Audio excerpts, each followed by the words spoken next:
Welcome for the discussion today.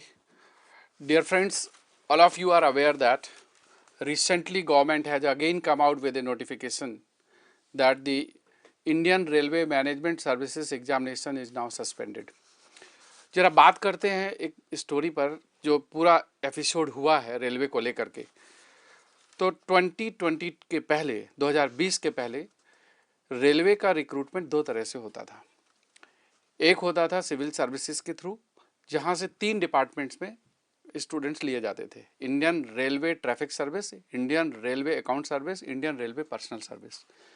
और 5 departments में railway में इंजीनियरिंग सर्विसेज से रिक्रूटमेंट होता था, जिसमें Indian railway services of engineers civil, Indian railway services of mechanical engineering, Indian railway electrical engineering and Indian railway signal and telecom और एक store service. तो ये टोटल 8 डिपार्टमेंट में होते थे। 2020 में गवर्नमेंट ने डिसीजन लिया कि रेलवे में डिपार्टमेंटलिज्म बहुत है। डिपार्टमेंटलिज्म का मतलब है कि बहुत सारे डिपार्टमेंट्स होने की वजह से आपस में खींचतान होती है और प्रोजेक्ट का एग्जीक्यूशन सही से नहीं होता, और इस वजह से इन सारे डिपार्टमेंट्स को, engineering and non engineering department को मर्ज करके एक सिंगल डिपार्टमेंट बना दिया जाए, इंडियन रेलवे मैनेजमेंट सर्विस। तो ये डिसीजन हुआ 24 दिसंबर 2019 को, जब कैबिनेट ने ये डिसीजन लिया कि all the departments will be merged and there will be a single department IRMS। Logic क्या था? डिपार्टमेंटलिज्म खत्म करना। अब 2019 में जब ये हो गया तो जो वैकेंसीज 2020 के लिए नोटिफाई हो चुकी थी वो गवर्नमेंट ने विड्रॉ कर ली, रेलवे की इंजीनियरिंग सर्विस से भी, सिविल सर्विस से भी। और उसके बाद फिर काफ़ी दिनों बाद फिर नोटिफिकेशन आया कि इसका जो रिक्रूटमेंट है वो नोटिफिकेशन आया लगभग 6 महीने बाद कि सिविल सर्विसेज से होगा। तो 2020 अगस्त में ये डिसीजन आया कि recruitment to the Indian railway management service will be done through the civil service. कोई बात नहीं। और इसमें इंजीनियर्स के लिए कोई स्पेसिफिक पोस्ट नहीं थी, general from the civil service. तो उस समय भी इंजीनियर्स को बहुत डिसअपॉइंटमेंट हुआ। उसके बाद फिर ये सिविल सर्विसेज का नोटिफिकेशन आ गया 2021 का और 2022 का। तो 2022 का नोटिफिकेशन भी आ चुका था, जिसका भी प्रोसेस ऑफ इंटरव्यू चल रहा है। और इंजीनियरिंग सर्विसेज की वैकेंसीज तो रेलवे की हट गई। फिर इसी पीरियड में मिनिस्टर चेंज हो गए रेलवे के। पहले 2019 के टाइम में ऑनरेबल मिनिस्टर ऑफ रेलवे उस समय थे पीयूष गोयल जी, और फिर उसके बाद मिनिस्ट्री में चेंज आ गया इलेक्शन के बाद। और फिर इसके बाद तो रेलवे मिनिस्टर बन गए मिस्टर अश्विनी कुमार। सो इनका बैकग्राउंड थोड़ा टेक्निकल है, and there was lot of the conflict between engineering and non engineering groups in the railway. ऐसा इनको फील हुआ कि railway without engineers seems to be tough, so they decided to go for the change in the examination recruitment process. तो rail minister ने फिर decide किया कि let us form a Indian railway management service examination. तो अभी last year दिसंबर में, around 2 months back, there was a notification कि railway will recruit officers of IRMS through a separate exam, Indian Railway Management Service Examination, which will be conducted by UPSC. And this examination will have common prelims with civil service and common paper of the technical in mains. और इसमें IRMSC में 4 तरह के categories बनाई गई, civil, mechanical, electrical, and चौथी category थी commerce and accountancy. So notification के लिए UPSC को करना था और ये गजट में नोटिफाई हो गया। 12 दिसंबर 2022 को ये नोटिफाई हो गया और students started preparing and many departments inside. I had a discussion with some of the officers of the railway. उन्होंने भी बताया कि यहाँ तो रेलवे में कि कैसे ट्रेनिंग दी जाएगी IRMS वगैरह को, those things are going on. yesterday when the UPSC Civil Services 2023-2024 notification आया ये 2023 के लिए, तो यूपीएससी 2023 का जो नोटिफिकेशन आया कल, तो उसमें आईआरएमएस की वैकेंसीज थी। तो जब वो नोटिफिकेशन आया था उसी समय लोगों को ऐसा लगा कि जब आईआरएमएस की वैकेंसी सिविल सर्विस में आई है और उसमें आईआरएमएससी का कोई अलग से फॉर्म में ऑप्शन नहीं है, तो इसका मतलब कि आईआरएमएससी शायद ना होगा। और लेट इवनिंग फिर एक सर्कुलर आ गया जो गजट ऑफ इंडिया जो नोटिफाई हुआ कि जो 2022 दिसंबर में आईआरएमएससी फॉर्म करने के लिए गजट नोटिफिकेशन हुआ था, उसको सरकार ने कैंसिल कर दिया with implementing the power of the president. तो इसका मतलब कि उसको कैंसिल कर दिया, मतलब वो नल एंड वाइट कर दिया। इट मीन्स आईआरएमएससी को सस्पेंड कर दिया। उसके बाद ये लगभग क्लियर हो गया था कल कि अब सिविल सर्विस से ही होगा। अब कोई रीजन रहे होंगे, इसकी हम बात करेंगे कि क्या रीजन रहे होंगे। पहले मैं आपको सीरीज ऑफ इवेंट्स बता रहा हूँ। उसके बाद फिर आज आपने देखा होगा पीआईबी में, प्रेस इंफॉर्मेशन ब्यूरो, जो कि गवर्नमेंट ऑफ इंडिया का ऑफिशियल अनाउंसमेंट पोर्टल है, तो उसमें रेलवे मिनिस्ट्री की तरफ से एक अनाउंसमेंट हुआ कि रेलवे मिनिस्ट्री सेज कि after consultation with UPSC and Department of Personnel and Training DOPT, it has been decided that the IRMS recruitment will be done through the civil services examination for the year 2023। अब यहाँ पर एक ही चीज़ है जो trigger कर रही है कि इनको 2023 की लिखने की ज़रूरत क्या थी कि फॉर द ईयर 2023, जब आप पहले ही आईआरएमएससी का नोटिफिकेशन कैंसिल कर चुके हैं, तो it means it is understood कि it will be for 23 and upcoming years. तो अभी एक तो ये क्लियर नहीं हो पा रहा है इस लैंग्वेज से कि इट इज फॉर द 2023 और it will be implemented after 2023 also. जिस तरह से अभी यू टर्न लिया है वापस, उसके क्या कारण रहे होंगे। तो दोस्तों, आप जानते हैं कि सिविल सर्विसेज में, स्पेशली रेलवे में जो सिविल सर्विसेज से ऑफिसर्स आते हैं वो हर बैकग्राउंड के लोग आते थे। आईआरटीएस, आईआरपीएस, आईआरएएस, और अच्छी खासी वैकेंसीज आती थी, लगभग 150 के आसपास आती थी 2020 के पहले इनके लिए, और इंजीनियर्स के लिए भी लगभग 200 to 250 वैकेंसीज आती थी। तो जो रेलवे में जॉब है, उस जॉब का जो प्रोफाइल है, जो नॉन टेक्निकल जॉब है, उसमें खाली अकाउंट्स और कॉमर्स वालों का आना कई लोगों को उस समय भी लग रहा था कि हाउ इट इज जस्टिफाइड कि उसमें दूसरे लोग नहीं आए और सिर्फ कॉमर्स और अकाउंट्स वालों की जरूरत है रेलवे में। दूसरा, जब टेक्निकल की सर्विस आई उसमें इलेक्ट्रॉनिक्स का डिपार्टमेंट नहीं था, सिविल, मैकेनिकल और इलेक्ट्रिकल के थे। तो वहां पर भी लोगों का ये मानना था कि what about the telecom sector, railway में तो बहुत सारा सिग्नल्स का काम है और उसमें आपने टेलीकॉम की फोर्स नहीं रखी है। तो दोनों में कुछ ना कुछ खामियां थी। एक तो जो नॉन टेक की पोस्ट थी वो that was restricted to only commerce and accountancy, और दूसरा जो टेक्निकल पोस्ट थी उसमें इलेक्ट्रॉनिक्स वालों को इग्नोर किया गया था। तो दोनों के रिक्रूटमेंट में कुछ ना कुछ खामियां थी। डिपार्टमेंटलिज्म बहुत पहले से चला आ रहा है रेलवे में, और आपस की जो इंटरनल टसल है वो तो रहती है, और स्पेशली एक सिविल सर्विस से आ रहे हैं, एक इंजीनियरिंग सर्विस से आ रहे हैं, फिर वो जो ऑफिसर्स ऊपर जाते हैं, फिर एक लेवल पर आकर के वो मर्जर हो जाता है, फिर कोई भी हेड कर सकता है। तो इस तरह का जो कॉन्फ्लिक्ट है वो चला आ रहा है।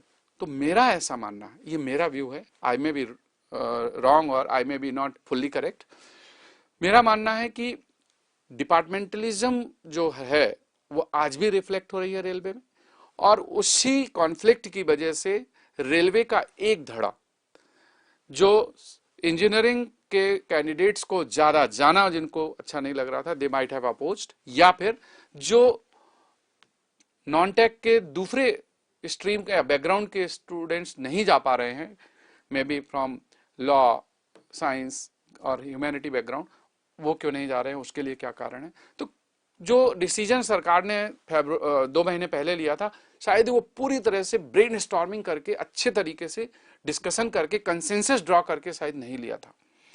इसकी वजह से उसका अपोज हुआ और नोटिफिकेशन ऑफ 2023 आने के पहले ही उसको विड्रॉ कर लिया गया।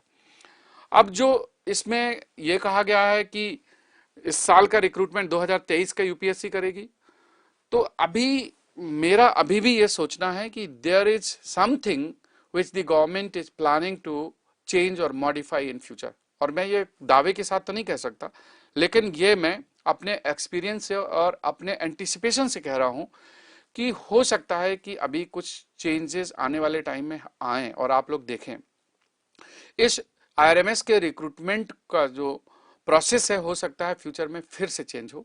अभी जो दिसंबर वाला नोटिफिकेशन था वो इसलिए विड्रॉ हुआ क्योंकि उसमें कुछ खामियां थी, और खामियां आपको मैंने बताई कि टेक्निकल में इलेक्ट्रॉनिक्स छूटा हुआ है, नॉन टेक्निकल में बाकी सारे छूटे हुए हैं। तो रेलवे विदाउट इंजीनियर्स ये भी जरा अटपटा सा रखता है, क्योंकि रेलवे जो टेक्निकल डिपार्टमेंट, आप बुलेट ट्रेन बनाने जा रहे हो, फास्ट स्पीड ट्रेन कर रहे हो, रेलवे का अपग्रेडेशन कर रहे हो, और पार्लियामेंट में ही रेल मंत्री का एक अगर आप स्पीच सुने तो उन्होंने कहा कि आप अपने देश के इंजीनियर्स पे भरोसा करिए, मतलब बाकी सांसदों को वो कह रहे हैं। तो देश को, देश के इंजीनियर्स पर तो भरोसा करना पड़ेगा। तो रेलवे में इंजीनियर्स का काम है, देयर इज नो डाउट। अब वो कैसे फुलफिल होगा, railway has to take a call. उनको अगर अभी लगा था 3 महीने पहले, 2 महीने पहले कि इंजीनियर्स को लाना जरूरी है, तो अब सडनली 15 दिन में ऐसा क्या हो गया कि फिर से यू टर्न ले लिया? और क्या अभी कुछ चेंज हो गया, या आप रेलवे को प्राइवेटाइज करने का सोच रहे हो, या ऐसा कुछ चल रहा है? तो नोबडी नोज कि what is going to happen. लेकिन दोस्तों, आप पूरे वर्ल्ड में अगर आप देखें तो रेलवे जैसे जो बड़े बड़े डिपार्टमेंट हैं वहां पर प्राइवेटाइज करना एक नेक्स्ट टू इम्पॉसिबल वाली स्टोरी है। तो मुझे ऐसा लगता है, दिस इज माय व्यू, कि जो अभी सस्पेंशन हुआ है, it was because of the this decision was not properly thoughtful decision, और इसको जल्दबाजी में लिया गया था। सही तरीके से कंसेंसस नहीं ड्रॉ किया गया among the non engineering and engineering lobbies, और उनके कॉन्फ्लिक्ट को रिजॉल्व नहीं किया गया और डिसीजन को इम्प्लीमेंट कर दिया गया। बाद में ये और बढ़ा होगा discussion, and later on PMO might have intervened, और maybe at higher level फिर उस पे डिसीजन को वापस लेने का डिसीजन लिया गया होगा। तो ये एक रीजन हो सकता है जो मैं सोच पा रहा हूं। देखो, मेरा तो हमेशा से सोचना रहा है कि रेलवे जैसे डिपार्टमेंट्स ना तो ये सिर्फ इंजीनियर से चलेंगे और ना ये विदाउट इंजीनियर्स चलेंगे। तो इसमें दोनों तरह के लोगों का आना जरूरी है। इसलिए आईआरएमएस को 2 पार्ट में डिवाइड करना चाहिए, IRMS technical and IRMS administration या फिर नॉन टेक्निकल। तो आईआरएमएस में टेक्निकल में आप सिविल, मैकेनिकल, इलेक्ट्रिकल, इलेक्ट्रॉनिक्स का जो रिक्रूटमेंट था वो ले लीजिए, और आईआरएमएस के जो नॉन टेक है, जैसे आप अकाउंट्स या पर्सनल या फिर आईआरटीएस के लेते थे, वैसे आप ले लीजिए। आप सिलेक्शन आपको कैसे करना है, दिस इज योर चॉइस। आप अलग से एग्जाम में लेना चाहते हो अलग से ले लो, आप आधे सिविल सर्विस से, आधे इंजीनियरिंग सर्विस से लेना चाहते हैं, या किसी एक सर्विस से लेना चाहते हैं, इधर से या उधर से, that is the choice of railway. But मेरा ऐसा सोचना है कि रेलवे को जरूरत है दोनों तरह के ऑफिसर्स की, and that is what is required. अब बहुत सारे स्टूडेंट्स इस बात से दुखी हैं कि अब क्या करें, अब तो आईआरएमएस एक होप बना था इंजीनियर्स के लिए और वो होप फिर से टूट गया। तो दोस्तों, ये तो बात सत्य है कि engineers are disappointed, there is no doubt in that, लेकिन ये एंड नहीं है। आप इंजीनियरिंग सर्विसेज में आज भी इतनी सारी वैकेंसीज हैं और इतने डिपार्टमेंट हैं, but railway was the best department. Railway तो सभी लोग करते थे।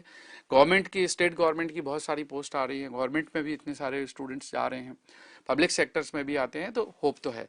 लेकिन अगर आप बहुत अच्छा करना चाहते हैं तो सिविल सर्विसेज के लिए जा सकते हैं, और सिविल सर्विसेज में नंबर ऑफ वैकेंसीज बढ़ी हैं। इस बार आप देखोगे तो 1105 वैकेंसीज हैं, लास्ट ईयर 1015 थी, उसके पहले 685 थी। तो number of vacancies over the last 3 years बढ़ी हैं, और उसमें आईआरएमएस की वैकेंसीज का भी रोल है, क्योंकि आईआरएमएस की वैकेंसीज सिविल सर्विसेज में लगभग 150-160 ऐड हो गई, तो वो वैकेंसीज का फर्क आया है। तो दोस्तों, मेरा जो सोचना है कि this is not the end, आपको आगे कंटिन्यू करना चाहिए, और अभी वेट एंड वॉच वाली सिचुएशन रहेगी। मैं आपके साथ फिर अपडेट लेकर के आऊंगा। गेट का एग्जाम आपका नजदीक है, the GATE exam is left just 2 days और 3 days, फिर उसके बाद आपका नेक्स्ट आईईएस का एग्जाम है, सिविल वालों का नेक्स्ट आफ्टर 1 वीक गेट का एग्जाम है। तो दोस्तों, अभी फोकस करिए आप अपने गेट के एग्जाम पर, और GATE is all about accuracy. अगर आप अपनी एक्यूरेसी को मेंटेन कर ले जाएंगे, गलतियां नहीं करेंगे, छोटे छोटे एरर नहीं करेंगे या ब्लंडर नहीं करेंगे, तो परफॉर्मेंस बहुत अच्छी होगी। दूसरा एक चीज और ध्यान रखिए कि गेट एग्जाम में एक्यूरेसी ज्यादा इंपॉर्टेंट है। आप स्पीड के चक्कर में गलत मत कर जाना, क्योंकि वहां एक एक नंबर मैटर करता है। इंजीनियरिंग सर्विसेज 2023 का जो प्रीलिम्स होगा, और वो प्रीलिम्स फरवरी में शेड्यूल्ड है, 19 या 20 फरवरी को, उसको आप अच्छे से लिखिए, डोंट बॉदर कि अभी आपकी प्रिपरेशन कितनी है या कम है या ज़्यादा है, क्योंकि इस स्टेज में सारे स्टूडेंट लगभग एक ही लेवल पर होते हैं। और स्टूडेंट्स की प्रिपरेशन से ज़्यादा इंपॉर्टेंट होता है एग्जामिनेशन मैनेजमेंट। अगर आप एग्जाम का मैनेजमेंट अच्छा करेंगे, जीएस का जो पेपर है प्रीलिम्स का पेपर 1, उस पेपर के लिए मैं एक सेशन करूंगा गेट के एग्जाम के बाद, और उसमें बताऊंगा आपको कि अटेम्प्ट कैसे करना है, और उस अटेम्प्ट में आप कैसे 3-2 घंटे में आप कुछ सवाल जो आपको कंफ्यूजन है या जहां पर आपको चांस लेना है तो कैसे चांस लिया जा सकता है, वो खास करके जीएस वाले पेपर के लिए। तो टेक्निकल पर पूरा अभी एफर्ट करिए और करते जाइए। कुछ क्वेश्चन लेते हैं, बहुत सारे स्टूडेंट्स के सवाल आ रहे हैं। रक्तिम शर्मा कह रहे हैं sir if you can please provide CSE mains solution for 2022 and 2021। देखिए, सिविल सर्विसेज के मेंस के सॉल्यूशंस तो ऑलरेडी अवेलेबल हैं, और ये सॉल्व पेपर अवेलेबल हैं। जो जिसके नहीं है 2022 के जो ऐड नहीं थे तो वो एडिशन हो रहा है, 2021 के ऑलरेडी एडेड है। कौशल किशोर सर, जेपीएससी और बीपीएससी का एई का भी एग्जाम कैंसिल हो गया है। देखिए, बहुत सारे रीजंस होते हैं, कई बार हम नहीं समझ पाते, कभी पेपर के लीक करने की प्रॉब्लम है, कभी डिपार्टमेंट के कोई ऐसे नॉर्म्स चेंज हो जाते हैं, या कभी कोर्ट की लिटिगेशन पेंडिंग होती हैं, तो ये प्रोसेस है। अब इसके लिए तो वेट एंड वॉच ही सिचुएशन है। देखिए, आप एस्पिरेंट्स हैं, और एस्पिरेंट्स हैं तो आपके पास एक ही ऑप्शन है कि wait for the right opportunity. But एक चीज दोस्तों ध्यान रखिए, आप भी ये चीज ऑब्जर्व कर रहे होंगे कि अब जब नोटिफिकेशन आता है तो नोटिफिकेशन आने के बाद एग्जाम जब होता है तो बहुत जल्दी हो जाता है, 3 महीने 4 महीने 2 महीने में हो जाता है। अब वो 6-6 महीने 1-1 साल वाला टाइम फ्रेम नहीं है। इसका मतलब यह है कि वो स्टूडेंट ज्यादा बेनिफिट में रहते हैं, या उनको ज्यादा बेनिफिट मिलता है जो ऑलरेडी प्रिपरेशन कर चुके हैं। इसलिए प्रिपरेशन आप कंप्लीट कर लीजिए। आप सेल्फ स्टडी कर रहे हैं, कर लीजिए, आप कोचिंग कर रहे हैं, कर लीजिए, लेकिन प्रिपरेशन आपकी कंप्लीट होनी चाहिए। जैसे ही नोटिफिकेशन आए फिर आप लग जाइए उसके रिवीजन में, प्रैक्टिस में और एक्यूरेसी इंप्रूव करने में। टेस्ट का बहुत बड़ा रोल होता है, इसलिए प्रैक्टिस करना मत भूलिए। इसलिए प्रिपरेशन करके रखिए, जब भी अपॉर्चुनिटी मिले आपको उसका एडवांटेज मिलेगा। प्रिपरेशन जब भी आप करते हैं तो कभी भी आपको वो वेस्ट नहीं जाती। कितने ऐसे स्टूडेंट हैं जो सिविल सर्विसेज की तैयारी कर रहे हैं, सिविल सर्विस में नहीं होता, लेकिन जो सिविल सर्विसेज की प्रिपरेशन के दौरान जो नॉलेज गेन करते हैं, या इंजीनियरिंग सर्विस की प्रिपरेशन के दौरान जो आप नॉलेज गेन करते हैं, वही नॉलेज आपका टूल बन जाता है। वो आईएएस में ना सही हो सकता है, आप किसी और जॉब में सक्सेसफुल हो जाएं। कई लोग टीचिंग में चले जाते हैं, कई ऑथर बन जाते हैं, कई स्पीकर बन जाते हैं, क्योंकि वो जो नॉलेज है दैट बिकम्स ए टूल। हम लोग क्या हैं, मैंने भी यूपीएससी सिविल सर्विस की तैयारी की थी, मेरा भी नहीं हुआ था और नहीं हुआ, लेकिन वो सिविल सर्विसेज की प्रिपरेशन जो आज से 20 साल पहले की थी, दैट बिकेम ए टूल, वो knowledge became a tool, and that is what the success in the life. तो जीवन में सफल होने के लिए नॉलेज के अलावा कोई दूसरा पाथ नहीं है। सक्सेसफुल होना है तो एफर्ट अच्छे करिए, एक अच्छे इंसान बनिए जो ऑनेस्टली एफर्ट करे। आप अपने आप को धोखा मत दीजिए, हम अपने आप को धोखा ना दे। अगर हम अपने आप के लिए ऑनेस्ट हैं कि जो मेरा कैलिबर है मैं उस कैलिबर के हिसाब से बेस्ट एफर्ट कर रहा हूं, you are bound to succeed, maybe sooner or maybe later, maybe at one place or maybe at other place, right? तो आपको ये ध्यान रखना है।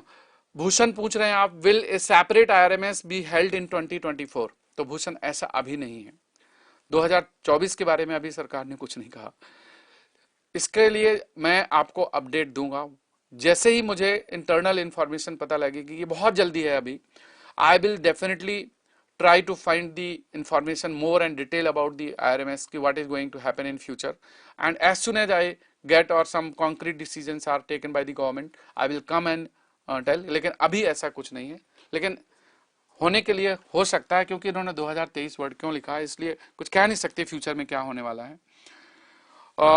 विवेक चौधरी पूछ रहे हैं यूपीएससी एई नेक्स्ट रिक्रूटमेंट कब होगा? तो देखो, यूपीएससी में एई के टाइम को आते रहते हैं, यूपी पीएससी की बात कर रहे हो आप, यूपी के भी टाइम टू टाइम आते रहते हैं, और इलेक्शन आने वाला है 2024 का अभी, तो election year is always year जहां पर आप नोटिफिकेशन एक्सपेक्ट कर सकते हैं। आप देखेंगे कि राजस्थान में चुनाव होने वाला है, मध्य प्रदेश में चुनाव होने वाला है, छत्तीसगढ़ में होने वाला है, और सेंट्रल के इलेक्शन है 2024 में।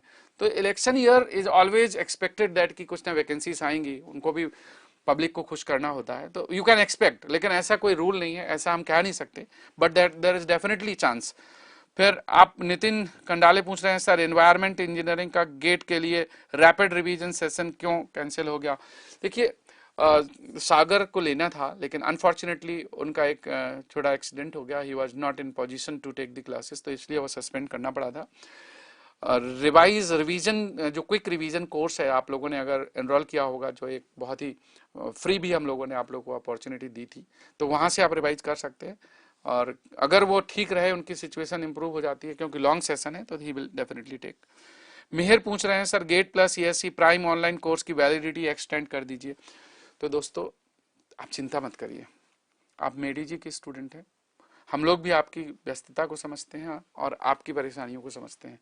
लॉन्ग लॉन्ग आवर्स क्लासेस हुई हैं, आप लोग नहीं कर पाते हैं, क्लासेस अटेंड नहीं कर पाते, कॉलेज जाना पड़ता है, तो इसकी वैलिडिटी पहले गेट के एग्ज़ाम तक थी, लेकिन गेट के एग्ज़ाम के बाद हम बढ़ाएंगे और जो एक अप्रोप्रिएट टाइम की आपको ज़रूरत है उसको ज़रूर बढ़ाएंगे। तो इसके बारे में आप चिंता मत करिए, इसका वैलिडिटी एक्सटेंशन होगा 31 मार्च तक, तो डेफिनेटली होगा। उसके बाद के लिए भी हम लोग जो भी बेस्ट डिसीजन होगा, कि मुझे हमेशा लगता है कि हमें दो चीज़ समझनी होती है। एक ये समझना है कि वैलिडिटी जितनी ज़रूरत है उतनी देना जरूरी है, लेकिन दूसरा ये भी समझना है कि आप सिलेबस को कंप्लीट करो। अगर मैं आज लिख करके दे दूं कि ये सिलेबस है और आपका 2026 तक वैलिड है, 90% लोग आज से पढ़ाई छोड़ देंगे कि बाद में पढ़ लेंगे, 2026 तो अभी बहुत दूर है, फिर आप ये नहीं देखोगे, कोर्स कंप्लीट नहीं करोगे, और वो हमें नहीं आपको ज़्यादा नुकसान करेगा। इसलिए वैलिडिटी एक्सटेंशन रिक्वायर्ड है, दी जाएगी, बिल्कुल देंगे, लेकिन हम चाहते हैं कि आप ना टाइमली कंप्लीट करो और सिलेबस को पढ़ो, सिलेबस को इम्प्रूव करो। इसलिए मेडीजी के या नेक्स्ट IAS के कोई भी कोर्सेज होंगे, अगर हम लोगों को लगता है कि वैलिडिटी का एक जेन्युइन रिक्वायरमेंट है, डेफिनेटली बढ़ाएंगे। अगर एक सर्टेन लेवल के बाद लगा कि ठीक है हमने कई बार बढ़ा दिया, एक बार बढ़ा दिया, 2 बार बढ़ा दिया, उसके बाद भी आपको चाहिए, आप नहीं कर पा रहे हो, तो उसके लिए फिर दूसरा प्रोविजन करते हैं, पेड एक्सटेंशन का भी प्रोविजन करते हैं, that is at the end. So don't worry on that. Students जिस परिस्थिति से गुजर रहे हैं या गुजरते हैं उसका अंदाजा है हम लोगों को, हम लोग भी आज से 20 साल पहले स्टूडेंट थे, हमें भी पता है कि कितनी परेशानियां होती थी। मेड जी के और नेक्स्ट IAS के बारे में आपने फील किया होगा, जो लोगों ने जिन्होंने भी यहाँ से क्लासेस की हैं, जितने भी स्टूडेंट सेलेक्ट हुए हैं वो जानते हैं या जो पढ़ चुके हैं। देखिए यहाँ ना तो टीचिंग की क्वालिटी से कॉम्प्रोमाइज होता है और ना यहाँ पर स्ट्रक्चरिंग और करिकुलम बनाने में किसी कोताही को बरता जाता है। हमारा उद्देश्य यह है कि आपको बेस्ट मिले। अच्छा अभय पूछ रहे हैं कि सर नेक्स्ट सॉरी मेड जी की फीस इतनी ज़्यादा क्यों होती है और कई तो फीस कम होती है ऑनलाइन में। देखिए बड़ा फ़र्क है, ये सवाल आपने पूछ लिया, मुझे आंसर करना इसको ज़रूरी है। There is a structural difference between the मेड जी एंड अदर इंस्टीट्यूशंस। मैं किसी का नाम तो नहीं लूँगा, लेकिन बहुत सारे इंस्टीट्यूट्स हैं जो किसी एक्सटर्नल फंडिंग से चलते हैं या फिर उनका लॉन्ग टर्म विजन नहीं है। हम यहाँ पर जितने भी हमारे एक्सपेंसेस होते हैं वो डेफिनेटली आपकी फीस से निकाले जाते हैं। अच्छे टीचर्स को रिटेन करना, अच्छे टीचर्स को अच्छा ग्रोथ देना, वो हमारे लिए रिक्वायर्ड है। और यहाँ पर जो एक एनवायरनमेंट होता है वो बहुत ही सेल्फ ग्रोन एनवायरनमेंट होता है। हमारा पूरा फोकस होता है कि हमें आपसे रिजल्ट चाहिए, हमें आपको बेस्ट क्वालिटी ऑफ टीचर देना है, अच्छा स्टडी मटेरियल देना है। आप बताइए कि जहाँ पर फीस कम है वहाँ पर स्टडी मटेरियल अच्छा मिलता है क्या, या मिलता भी है या PDF में मिलता है। फिर उसके बाद टीचिंग क्वालिटी कैसी है, टाइमली कंप्लीशन सिलेबस है कि नहीं है, उसके बाद फिर फ्यूचर सपोर्ट क्या है। तो बहुत सारा डिफरेंस है। अब बाकी जगह तो मैंने ऐसा भी देखा है कि लोग सिलेबस को ओपन तो करते हैं लेकिन कंप्लीट करने में एक एक सब्जेक्ट 3-3 महीने पढ़ाते रहते हैं, 2-2 महीने। लेकिन इंपॉर्टेंट क्या है, सिलेबस कंप्लीट करना, आपको रिसर्च नहीं करना और हर सब्जेक्ट पढ़ना है, कोई एक ही सब्जेक्ट नहीं पढ़ना है। तो ये सारे रीजंस हैं और इसमें बहुत सारी हिडन कॉस्ट इन्वॉल्व होती है, तो that may be a reason, but I do understand कि देयर इज अ प्रॉब्लम और आप लोग नहीं कर पाते, उतनी फीस देने में सक्षम नहीं है और बहुत सारे सवाल फ्लड हो रहे हैं। और I definitely feel privileged to see all of you writing so many questions. MPPSC assistant engineer post will be started by मेडीजी in Maharashtra, ये पूछ रहे हैं सुशील डेंगे। तो टाइम टू टाइम हम लोग स्टेट के कोर्सेज कराते हैं, definitely we will come out, we will provide. Then sir civil services examination mains mechanical foundation के लिए कोई कोर्स है क्या, ये पूछ रहे हैं राजदीप सिंह। तो राजदीप अभी तो फाउंडेशन के लिए कोर्स नहीं है, बट एक चीज दोस्तों मैं बताना चाहता हूँ, अगर आपने इंजीनियरिंग सर्विसेज की या गेट की तैयारी की है और जिस डेप्थ तक आपने अपना टेक्निकल पढ़ा है, तो आप मान के चलिए, ये मैं आपसे कह रहा हूं कि उस पर बहुत थोड़ा सा वैल्यू एडिशन करना पड़ेगा, आपको सिविल सर्विसेज की तैयारी हो जाएगी। कई जगह तो डिफिकल्टी लेवल वहां पर आसान होता है इंजीनियरिंग सर्विस से, इसलिए आप कर सकते हो। लेकिन उसके लिए एडवांस कोर्स हम लोग जरूर कराते हैं, जो लास्ट स्टेज में 2 महीने 3 महीने में कराया जा सकता है। रवि झुनझुन पूछ रहे हैं civil service mains through questions updated होगा क्या इस बार? तो दोस्तों इस बार अपडेटेड होगा, नया कोर्स लॉन्च होगा, और ये कोर्स सिविल सर्विसेज के लिए मेंस के लिए डेडिकेटेड होगा, वो अलग से लेके आएंगे। और प्रतीक पूछ रहे हैं कि क्या सर मेंस ईएससी के प्रीलिम्स के बाद कोई कन्वेंशनल बैच होगा तो वो कैसा रहता है?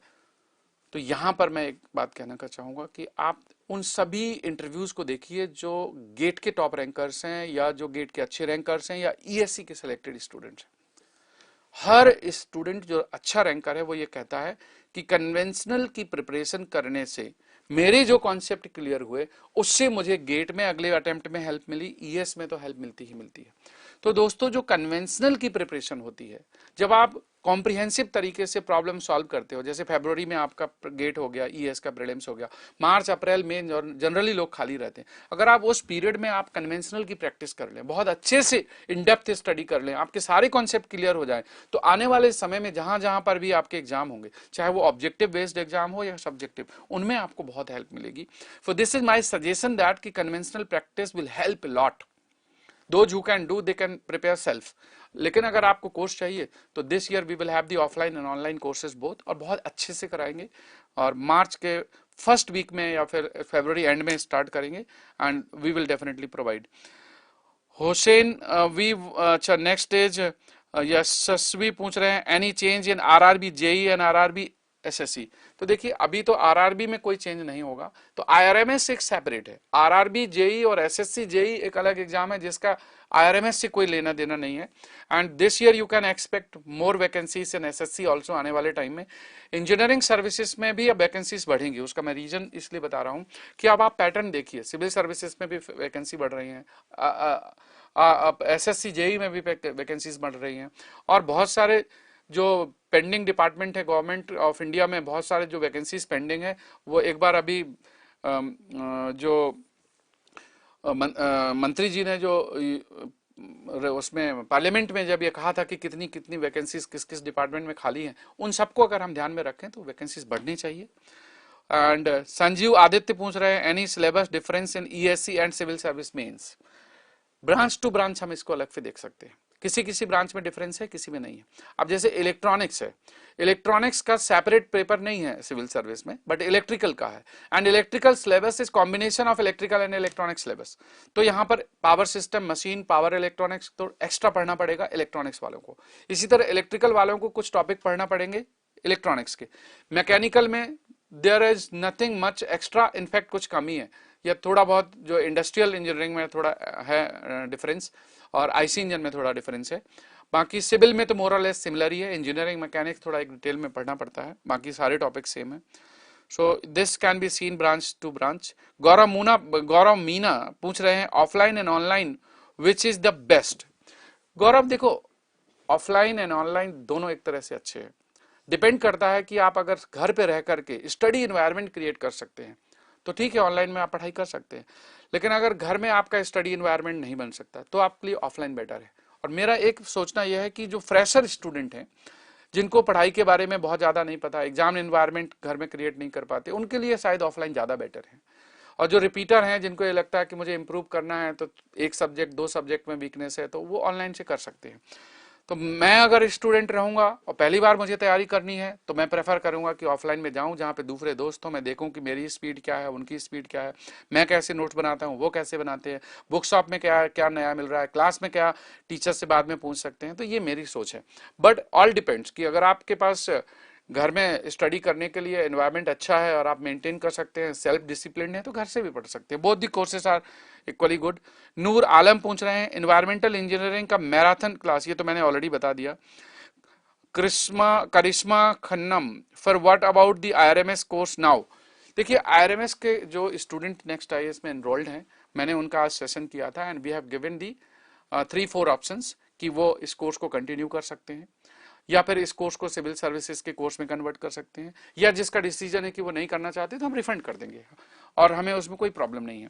देखिए, स्टूडेंट की प्रॉब्लम तो हमारी प्रॉब्लम है। अगर ये डिसीजन बीच में आया, ना इसके लिए स्टूडेंट दोषी है ना इंस्टीट्यूट दोषी है, ना इंस्टीट्यूट को पता था ना स्टूडेंट्स को पता था। तो डेफिनेटली इसमें आपकी भी परिस्थिति इन्वॉल्व है, हमारी भी है। बट नेक्स्ट आईएएस हो या मे डीजी हो, आई एम वेरी श्योर कि स्टूडेंट का कोई नुकसान नहीं होगा। We are giving you the 3-4 options. आप इसी कोर्स को कंटिन्यू करना चाहते हैं, करिए, आपका प्रीलिम्स का पूरा कोर्स होगा। आप इसको कन्वर्ट करना चाहते हैं प्री प्लस मेंस में कन्वर्ट कर लीजिए। आप इसको ट्रांसफर कराना चाहते हैं कि आप ऑनलाइन से ऑफलाइन चले जाएं, क्लासरूम में आप वहां चले जाइए, वहां पर आपकी फीस एडजस्ट हो जाएगी। आप चाहते हैं कि रिफंड कराना है, तो आपका जो नॉर्म्स है हम रिफंड कर देंगे। जो आप बुक्स वगैरह आप ले चुके हैं उनको अकाउंट करके, बाकी चीज़ों को कंसिडर करके जो है हम आपका रिफंड कर देंगे। तो this should not be a problem, and if you have trusted next IAS और मेडी, trustfully we will support you. Life में देखिए, बहुत सारे ऐसे पड़ाव आएंगे जीवन में जब आपको ना रैंडम डिसीजन लेने पड़ेंगे, क्योंकि आज कुछ होना था, हो कुछ और गया। इसलिए इसके लिए तैयार रहिए, और जीवन में इस तरह की प्रॉब्लम आना स्वाभाविक है, और इनको टैकल करना हमारा और आपका उत्तरदायित्व है। So we have to learn those skills. दोस्तों, लास्ट में एक बार फिर कहूंगा, ज्यादा समय नहीं लूंगा, कि अब समय आ गया है एग्जाम को परफॉर्म करने का। गेट का एग्जाम आपके सर पर है, ईएएस का है, और अपने आप को किसी से कम मत समझिए। लास्ट मोमेंट में सभी ये सोचते हैं मेरी तैयारी अच्छी नहीं है। तैयारी हर किसी की अच्छी होती है, बस एग्जाम में 2 घंटे की या 3 घंटे का एरर फ्री परफॉर्म करने की होती है। बस एरर फ्री परफॉर्म कराइए, गलतियां नहीं करिए, अटेम्प्ट अच्छे से करिए, एग्जाम का मैनेजमेंट अच्छा हो, और 100% दे दीजिए, हो जाएगा। एग्जाम देने के बाद जब आपका लगे कि पेपर खराब चला गया, आपके मार्क्स कम आ रहे हैं या फिर दिक्कत है, तो फिर उसके लिए फिर आप ना अपने प्रॉब्लम्स को आइडेंटिफाई करिए, अपनी वीकनेसेस को इम्प्रूव करिए और स्टेप अप करिए। तो प्रॉब्लम तो आती है, अभी स्टार्ट किया है, अभी तो बड़ी लंबी रेस तय करना है। जीवन में सफल होने के लिए मेहनत करने के अलावा, एफर्ट करने के अलावा और कोई दूसरा शॉर्टकट मेथड नहीं होता। अच्छे इंसान बनिए, अच्छा एफर्ट करिए, ऑनेस्ट रहिए, ट्रस्ट करिए। आप जहां भी पढ़ रहे हैं, जिस इंस्टीट्यूट में भी पढ़ रहे हैं, आप उन पर ट्रस्ट करिए, डोंट वरी, और उसको फॉलो करिए। तो दोस्तों, this was the update. GATE के एग्जाम का हम लोग लाइव सॉल्यूशन करेंगे, आईईएस के एग्जाम का भी हम एग्जाम के तुरंत बाद लाइव सॉल्यूशन करेंगे। आप देखिए, अपने एग्जाम देखिए, उसके बाद अगर आपको लगता है कि आपको कोई भी सपोर्ट चाहिए नेक्स्ट आईएएस से या मेडीजी से, you come, we will definitely help you, और बहुत मन से करेंगे, अच्छे से करेंगे, आपको सपोर्ट करेंगे, हेल्प करेंगे। देखो, हमारी भी कुछ मजबूरियां हैं कि हमें बिना फीस लिए हम लोग नहीं पढ़ा पाते, क्योंकि हमें सारे रिसोर्सेज मीट करना है, हमें अपने स्टाफ की सैलरी देना है, टीचर्स को भी पेमेंट करना है, अच्छे टीचर्स को रखना है, अच्छे टीचर्स को लेकर के आना है। You might have seen कि all the teachers, the best teachers of civil services field are in next IAS, best teachers of engineering services field are in मेडी जी।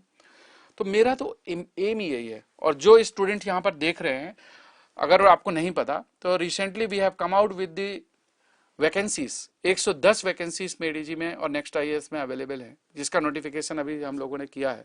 आप नेक्स्ट आईएएस के वेबसाइट में कैरियर वाले सेक्शन में जाकर के apply कर सकते हैं, मेडीजी की वेबसाइट में कैरियर वाले सेक्शन में जाकर के कर सकते हैं। तो दोनों में वैकेंसीज है, मेडीजी में भी, नेक्स्ट आईएएस में भी।